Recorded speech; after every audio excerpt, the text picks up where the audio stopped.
Hello. Many people complain of shoulder and arm pain from performing squats with a bar behind their back. And a lot of the time this pain will either be felt in the shoulder joint, or sometimes the pain will be felt down the front of the arm, and it feels like biceps tendonitis. So people often say, "Oh, I've got biceps tendonitis from squatting.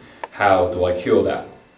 Well, the actual cause of that pain in the biceps tendons is actually from a muscle on the back of the shoulder blade called the infraspinatus.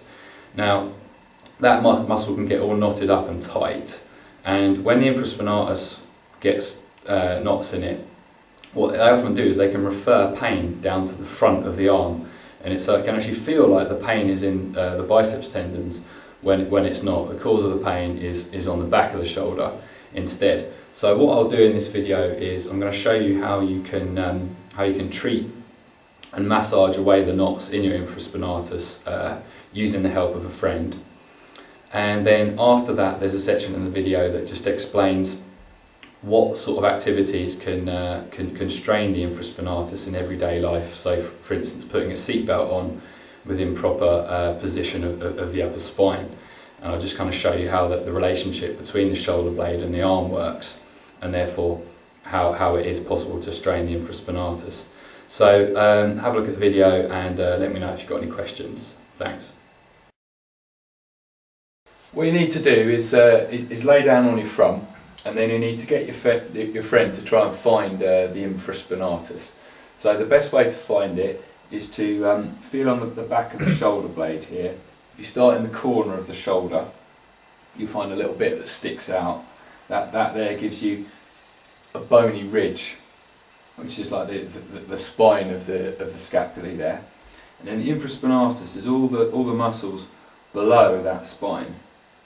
And then what I like to do is, if you get 3 fingers and then pile some more fingers on top, you can get quite good pressure, and you're just kind of fishing around looking for sort of ridgy bits of taut muscle, so taut bands of muscle, and usually who the person you're helping will give you feedback, because they're probably in quite a lot of pain in those areas because they'll all be knotted up, and I can feel here some real sort of taut, ropey bits of muscle, and I'm just kind of going along here, applying pressure, trying to break down these knots in the infraspinatus, and you can work out here. Not so bad.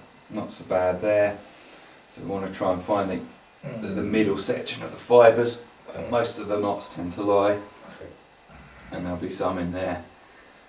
Okay. And the infraspinatus covers the whole lower side of the scapulae, so there can be tough bits in all of it. So really just, again, find that scapular spine, and then it's anything in the bottom section has potential to have knots in. So you want to try and explore the whole area with the feedback of the person, and regular treatments of this, breaking down these knots, should help stop your shoulder and arm pain when you're doing the squats. Sometimes what's quite interesting when you're treating somebody here is that they'll actually feel the pain of this massage referring down the front of their arm into their bicep tendons, and then that's quite a good way of seeing how actual pain and knots in the infraspinatus actually refer pain to the front of the arm, so it can actually feel like you've got bicep tendonitis pain, when in fact it's nothing to do with your biceps. So what I'm going to do here is demonstrate with the assistance of this board here, which I'm pretending is a shoulder blade, and this board here, which I'm pretending is an arm. I'm going to use these to show how the position of the shoulder blades on the upper back can affect the amount of work that the infraspinatus has to do. So if you imagine that I just plant this here on the shoulder blade there, and then this is the arm that's kind of attached. This is the humerus here that's attached to this shoulder blade. the infraspinatus kind of works to bring the arm back here like this relative to the shoulder blade. So if you just kind of hunch forward and round quite a lot, so here the shoulder blades are kind of brought round to the side. Can you see how this, I've put this here level with the shoulder blade, and is rounded forward a lot.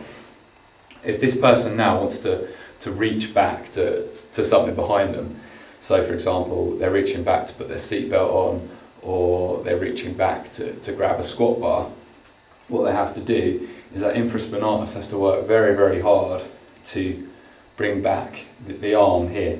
In fact, might even have to come back here. So can you see the big angle between the two boards? Now if the person pushes their sternum up hard, okay, the shoulder blade comes back more like this. So now if that person is reaching to put their seatbelt on, or if they're reaching to grab a squat bar behind them, the infraspinatus doesn't have to do as much work.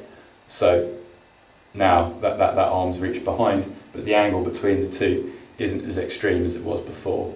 So that kind of goes to explain how thoracic spine extensibility can help to prevent these pains in the infraspinatus developing, which can then cause that referred pain down the front of the bicep tendons. Okay.